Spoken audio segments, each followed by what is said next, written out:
ನೋಡಿ, ರಾಜ್ಯದಲ್ಲಿ ಈ ವಿಚಾರ ಯಾವಾಗ್ಲೂ ಕೂಡ ಆಗಾಗ ಚರ್ಚೆಗೆ ಬರ್ತಾ ಇರುತ್ತೆ.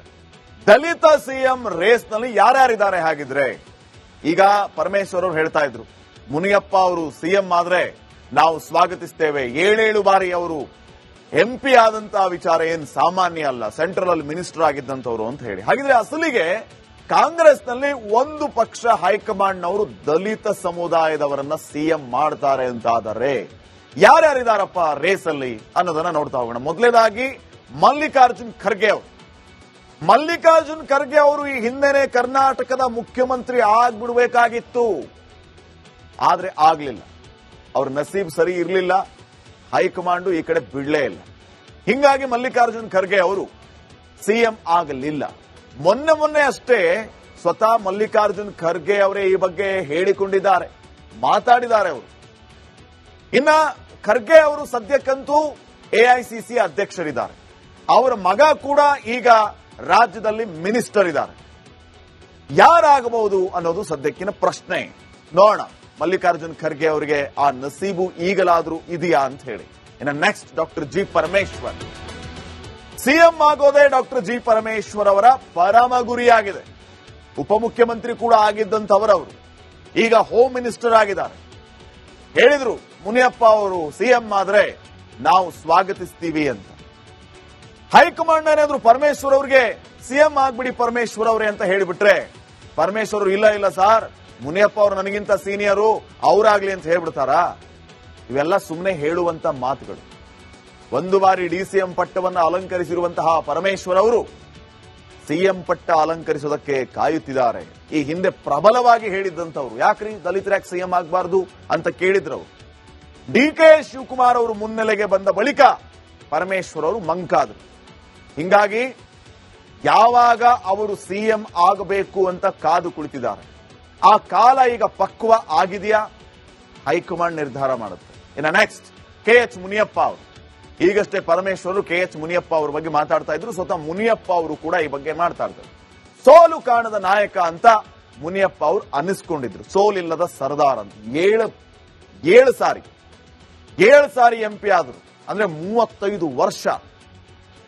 ಒಂದೇ ಒಂದು ಬಾರಿ ಲೋಕಸಭೆ ಚುನಾವಣೆಯಲ್ಲಿ ಸೋಲು ಕಾಣಬೇಕಾಯ್ತು ಅವರು ಕೋಲಾರ ಕ್ಷೇತ್ರದಿಂದ ಆ ಮುನಿಸ್ವಾಮಿ ಬಿಜೆಪಿಯ ಕ್ಯಾಂಡಿಡೇಟ್ ವಿರುದ್ಧ. ಈ ಸಾರಿ ಅಂತೂ ಮಲ್ಲೇಶ್ ಅಲ್ಲಿಂದ ಗೆದ್ರು. ದೆಹಲಿ ನಾಯಕರ ಆಪ್ತ ರಾಜಕೀಯದಲ್ಲಿ ಅನುಭವ ಇರುವಂತವರು ಮುನಿಯಪ್ಪ ಅವರು. ಸೆಂಟ್ರಲ್ ಅಲ್ಲಿ ಮಿನಿಸ್ಟರ್ ಕೂಡ ಆಗಿದ್ದಂತವರು ಮುನಿಯಪ್ಪ ಅವರು. ಹೀಗಾಗಿ ಇವರಿಗೆ ಎಷ್ಟರ ಮಟ್ಟಿಗೆ ಅವಕಾಶ ಇದೆ? ಮುನಿಯಪ್ಪ ಅವರು ಸತೀಶ್ ಜಾರಕಿಹೊಳಿನ, ಎಂಬಿ ಪಾಟೀಲ್ ಅವರನ್ನ, ಡಿಕೆ ಶಿವಕುಮಾರ್ ಅವರನ್ನ, ಪರಮೇಶ್ವರ್ನ, ಖರ್ಗೆನ ಎಲ್ಲರನ್ನೂ ಓವರ್ಟೇಕ್ ಮಾಡಿ ಸಿಎಂ ಆಗೋದಕ್ಕೆ ಸಾಧ್ಯನಾ? ಓಕೆಪ್ಪ, ನಾವು ದಲಿತ ಸಮುದಾಯ ಅಷ್ಟೇ ವಿಚಾರ ಮಾಡಿದ್ರೆ ಸತೀಶ್ ಜಾರಕಿಹೊಳಿ ಇದ್ದಾರೆ, ಪರಮೇಶ್ವರ್ ಇದ್ದಾರೆ, ಖರ್ಗೆ ಇದ್ದಾರೆ, ಇವ್ರನ್ನೆಲ್ಲ ಓವರ್ಟೇಕ್ ಮಾಡಿ ಮುನಿಯಪ್ಪ ಅವರು ಕೂರೋದಕ್ಕೆ ಸಾಧ್ಯನಾ? ನವೆಂಬರ್ ಕ್ರಾಂತಿ ಸದ್ಯಕ್ಕೆ ಸಂಪುಟ ಪುನರ್ರಚನೆ ಆದ್ರೆ ಇವರು ಮಿನಿಸ್ಟರ್ ಸ್ಥಾನ ಆದ್ರೂ ಗಟ್ಟಿಯಾಗಿ ಉಳಿಯುತ್ತಾ? ಅದು ಕೂಡ ಈಗ ಚರ್ಚೆ ಆಗ್ತಾ ಇದೆ. ನೋಡೋಣ ಏನಾಗುತ್ತೆ ಅಂತ. ನೆಕ್ಸ್ಟ್ ಸತೀಶ್ ಜಾರಕಿಹೊಳಿ ಅವರಿಗೆ ಸಿಎಂ ಆಗುವ ಎಲ್ಲ ಅರ್ಹತೆಗಳು ಕೂಡ ಇದೆ. ಹೋದಲ್ಲಿ ಬಂದಲ್ಲಿ ಮುಂದಿನ ಸಿಎಂ ಸತೀಶ್ ಜಾರಕಿಹೊಳಿ ಅಂತ ಈಗಾಗಲೇ ಘೋಷಣೆಗಳನ್ನ ಕೂಗ್ತಾ ಇದ್ದಾರೆ ಅವರ ಅಭಿಮಾನಿಗಳು, ಬೆಂಬಲಿಗರು. ಇನ್ನು ಉತ್ತರ ಕರ್ನಾಟಕ ಮತ್ತು ವಾಲ್ಮೀಕಿ ಸಮುದಾಯದ ಒಬ್ಬ ನಾಯಕ ಸತೀಶ್ ಜಾರಕಿಹೊಳಿ. ಜಾಸ್ತಿ ಮಾತಾಡಲ್ಲ, ಮಾತಾಡಿದ್ರೆ ಪಕ್ಕದಲ್ಲಿ ಕೂತವ್ರಿಗೂ ಕೇಳಿಸಲ್ಲ, ಆದ್ರೆ ಕೆಲಸ ಮಾಡ್ತೀನಿ ಅನ್ನುವಂತಹ ವಿಶ್ವಾಸ ಜಾರಕಿಹೊಳಿ ಅವರಿಗೆ. ನೋಡ ಇವರ ನಸೀಬು ಎಷ್ಟರ ಮಟ್ಟಿಗೆ ಇದೆ ಅಂತ ಹೇಳಿ. ಇನ್ನ ಎಚ್ ಸಿ ಮಹದೇವಪ್ಪ ಅವರಿದ್ದಾರೆ. ಡಾಕ್ಟರ್ ಸಾಹೇಬರು ಇವ್ರನ್ನ ಮರ್ತೇ ಬಿಟ್ಟಿದ್ವಿ ನಾವು. ಪ್ರಬಲ ದಲಿತ ಸಮುದಾಯಕ್ಕೆ ಸೇರಿರುವಂತ ನಾಯಕ ಎಚ್ ಸಿ ಮಹದೇವಪ್ಪ ಅವರು. ಇವರು ಏಬಲ್ ಕ್ಯಾಂಡಿಡೇಟೇ, ಜೆಂಟ್ಲ್ಮ್ಯಾನ್ ಪುಲ್. ಮಾಧ್ಯಮಗಳಿಗೆ ಸುತ್ತಿ ಬಳಸಿ ಮಾತಾಡ್ತಾರೆ, ನೇರವಾಗಿ ಉತ್ತರ ಕೊಡೋದೇ ಇಲ್ಲ ಇವರು. ನಮ್ಮ ಪ್ರಶ್ನೆಗೆ ಪ್ರಶ್ನೆ ಇರುತ್ತೆ ಅವರು. ನಾನು ದಲಿತ ಸಿಎಂ ರೇಸ್ನಲ್ಲಿ ಇದ್ದೀನಿ ಅಂತ ಮಹದೇವಪ್ಪ ಅವರು ಹೇಳಿದ್ದಾರೆ. ಏನಾಗುತ್ತೆ ಮಹದೇವಪ್ಪ ಅವರ ನಸೀಬು? ಆಗಬಹುದಾ ಆ ರೀತಿ ಒಂದು ಪಕ್ಷ ದಲಿತರನ್ನ ಸಿಎಂ ಮಾಡೋದಕ್ಕೆ ಕಾಂಗ್ರೆಸ್ ಹೈಕಮಾಂಡ್ ಒಪ್ಪಿದ್ದಾರೆ? ಯಾಕೆ ಆಗಬಾರದು ಅನ್ನುವಂಥದ್ದು ಮಹದೇವಪ್ಪ ಅವರ ಪ್ರಶ್ನೆ. ಇನ್ನ last but not least Priyank Kharge. Mallikarjun Kharge ಅವರ ಸುಪುತ್ರ ಪ್ರಿಯಾಂಕ್ ಖರ್ಗೆ, ಇವರೂ ಕೂಡ ಸಿಎಂ ರೇಸ್ನಲ್ಲಿ. ಹೈಕಮಾಂಡ್ ಪ್ರಿಯಾಂಕ್ ತಂದೆ ಕೈಯಲ್ಲಿದೆ. ಮಲ್ಲಿಕಾರ್ಜುನ್ ಖರ್ಗೆ ಅವರು. ಇನ್ನ RSS ವಿರುದ್ಧದ ಸೈದ್ಧಾಂತಿಕ ಸಮರದಲ್ಲಿ ಮೇಲುಗೈ ಅನ್ನೋದಕ್ಕಿಂತ RSS ವಿರುದ್ಧದ ತಮ್ಮ ನಿರ್ಧಾರಗಳ ಮೂಲಕ ಸೌಂಡ್ ಮಾಡಿದಂತವರು ಪ್ರಿಯಾಂಕ್ ಖರ್ಗೆ ಅವರು. ಈ ಪ್ರಿಯಾಂಕ್ ಖರ್ಗೆ ಅವರು ಈ ರೀತಿಯ ನಿಲುವಿನ ಮೂಲಕ ಹೈಕಮಾಂಡ್ಗೆ ಹತ್ತಿರವಾಗ್ತಾ ಇದ್ದಾರಾ ಅಥವಾ ಸಿಎಂ ರೇಸ್ ನಲ್ಲಿ ಇದ್ದೀನಿ ಅನ್ನುವಂತ ಸಂದೇಶವನ್ನ ಸಾರ್ತಾ ಇದ್ದಾರಾ? ಇದು ಸದ್ಯಕ್ಕಿನ ಪ್ರಶ್ನೆಯಾಗಿದೆ. ಇದೆಲ್ಲವನ್ನು ಮೀರಿ ಈಗಾಗಲೇ DCM ಆಗೋದಕ್ಕೆ ತಯಾರಿಯನ್ನ ನಡೆಸಿದ್ದಾರೆ ಅನ್ನುವಂತ ಸುದ್ದಿಯೂ ಕೂಡ ಇದೆ. ಪ್ರಿಯಾಂಕ್ ಖರ್ಗೆ ಅವರು ಕಾಲಾನಂತರದಲ್ಲಿ ಸಿಎಂ ಕುರ್ಚಿಗೆ ಲಾಬಿಯನ್ನ ನಡೆಸಬಹುದು. ಪ್ರಿಯಾಂಕ್ ಖರ್ಗೆ ಅವರು IT ಸಚಿವರಾಗಿದ್ದಾರೆ.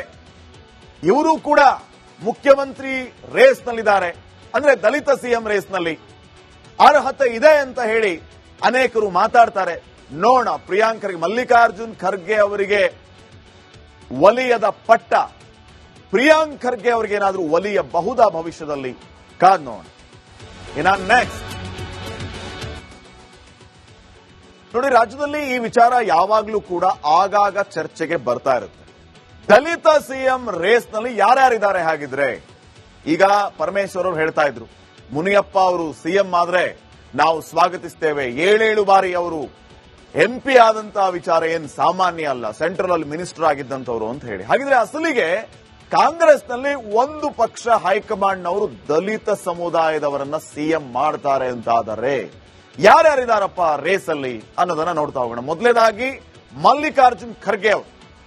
ಮಲ್ಲಿಕಾರ್ಜುನ್ ಖರ್ಗೆ ಅವರು ಈ ಹಿಂದೆನೆ ಕರ್ನಾಟಕದ ಮುಖ್ಯಮಂತ್ರಿ ಆಗ್ಬಿಡ್ಬೇಕಾಗಿತ್ತು, ಆದ್ರೆ ಆಗ್ಲಿಲ್ಲ. ಅವ್ರ ನಸೀಬ್ ಸರಿ ಇರಲಿಲ್ಲ, ಹೈಕಮಾಂಡ್ ಈ ಕಡೆ ಬಿಡ್ಲೇ ಇಲ್ಲ. ಹಿಂಗಾಗಿ ಮಲ್ಲಿಕಾರ್ಜುನ್ ಖರ್ಗೆ ಅವರು ಸಿಎಂ ಆಗಲಿಲ್ಲ. ಮೊನ್ನೆ ಅಷ್ಟೇ ಸ್ವತಃ ಮಲ್ಲಿಕಾರ್ಜುನ್ ಖರ್ಗೆ ಅವರೇ ಈ ಬಗ್ಗೆ ಹೇಳಿಕೊಂಡಿದ್ದಾರೆ, ಮಾತಾಡಿದ್ದಾರೆ ಅವರು. ಇನ್ನ ಖರ್ಗೆ ಅವರು ಸದ್ಯಕ್ಕಂತೂ AICC ಅಧ್ಯಕ್ಷರಿದ್ದಾರೆ. ಅವರ ಮಗ ಕೂಡ ಈಗ ರಾಜ್ಯದಲ್ಲಿ ಮಿನಿಸ್ಟರ್ ಇದ್ದಾರೆ. ಯಾರಾಗಬಹುದು ಅನ್ನೋದು ಸದ್ಯಕ್ಕಿನ ಪ್ರಶ್ನೆ. ನೋಡೋಣ ಮಲ್ಲಿಕಾರ್ಜುನ್ ಖರ್ಗೆ ಅವರಿಗೆ ಆ ನಸೀಬು ಈಗಲಾದ್ರೂ ಇದೆಯಾ ಅಂತ ಹೇಳಿ. ಇನ್ನು next doctor G. Parameshwar. CM ಆಗೋದೇ ಡಾಕ್ಟರ್ G. ಪರಮೇಶ್ವರ್ ಅವರ ಪರಮ ಗುರಿಯಾಗಿದೆ. ಉಪಮುಖ್ಯಮಂತ್ರಿ ಕೂಡ ಆಗಿದ್ದಂತವರವರು ಈಗ ಹೋಮ್ ಮಿನಿಸ್ಟರ್ ಆಗಿದ್ದಾರೆ. ಹೇಳಿದ್ರು ಮುನಿಯಪ್ಪ ಅವರು ಸಿಎಂ ಆದ್ರೆ ನಾವು ಸ್ವಾಗತಿಸ್ತೀವಿ ಅಂತ. ಹೈಕಮಾಂಡ್ ಏನಾದ್ರು ಪರಮೇಶ್ವರ್ ಅವರಿಗೆ ಸಿಎಂ ಆಗ್ಬಿಡಿ ಪರಮೇಶ್ವರ್ ಅವರೇ ಅಂತ ಹೇಳಿಬಿಟ್ರೆ, ಪರಮೇಶ್ವರ್ ಇಲ್ಲ ಸಾರ್, ಮುನಿಯಪ್ಪ ಅವರು ನನಗಿಂತ ಸೀನಿಯರು, ಅವರಾಗ್ಲಿ ಅಂತ ಹೇಳ್ಬಿಡ್ತಾರಾ? ಇವೆಲ್ಲ ಸುಮ್ಮನೆ ಹೇಳುವಂತ ಮಾತುಗಳು. ಒಂದು ಬಾರಿ DCM ಪಟ್ಟವನ್ನು ಅಲಂಕರಿಸಿರುವಂತಹ ಪರಮೇಶ್ವರ್ ಅವರು ಸಿಎಂ ಪಟ್ಟ ಅಲಂಕರಿಸೋದಕ್ಕೆ ಕಾಯುತ್ತಿದ್ದಾರೆ. ಈ ಹಿಂದೆ ಪ್ರಬಲವಾಗಿ ಹೇಳಿದ್ದಂತವ್ರು, ಯಾಕ್ರಿ ದಲಿತರ ಯಾಕೆ ಸಿಎಂ ಆಗಬಾರ್ದು ಅಂತ ಕೇಳಿದ್ರವರು. DK ಶಿವಕುಮಾರ್ ಅವರು ಮುನ್ನೆಲೆಗೆ ಬಂದ ಬಳಿಕ ಪರಮೇಶ್ವರ್ ಅವರು ಮಂಕಾದ್ರು. ಹಿಂಗಾಗಿ ಯಾವಾಗ ಅವರು ಸಿಎಂ ಆಗಬೇಕು ಅಂತ ಕಾದು ಕುಳಿತಿದ್ದಾರೆ. ಆ ಕಾಲ ಈಗ ಪಕ್ವ ಆಗಿದೆಯಾ? ಹೈಕಮಾಂಡ್ ನಿರ್ಧಾರ ಮಾಡುತ್ತೆ. ಇನ್ನು ನೆಕ್ಸ್ಟ್ KH ಮುನಿಯಪ್ಪ ಅವರು. ಈಗಷ್ಟೇ ಪರಮೇಶ್ವರ್ KH ಮುನಿಯಪ್ಪ ಅವರ ಬಗ್ಗೆ ಮಾತಾಡ್ತಾ ಇದ್ರು. ಸ್ವತಃ ಮುನಿಯಪ್ಪ ಅವರು ಕೂಡ ಈ ಬಗ್ಗೆ ಮಾತಾಡ್ತಾರೆ. ಸೋಲು ಕಾಣದ ನಾಯಕ ಅಂತ ಮುನಿಯಪ್ಪ ಅವರು ಅನ್ನಿಸ್ಕೊಂಡಿದ್ರು. ಸೋಲಿಲ್ಲದ ಸರ್ದಾರ್ ಅಂತ. 7 ಸಾರಿ MP ಆದ್ರು. ಅಂದ್ರೆ 35 ವರ್ಷ.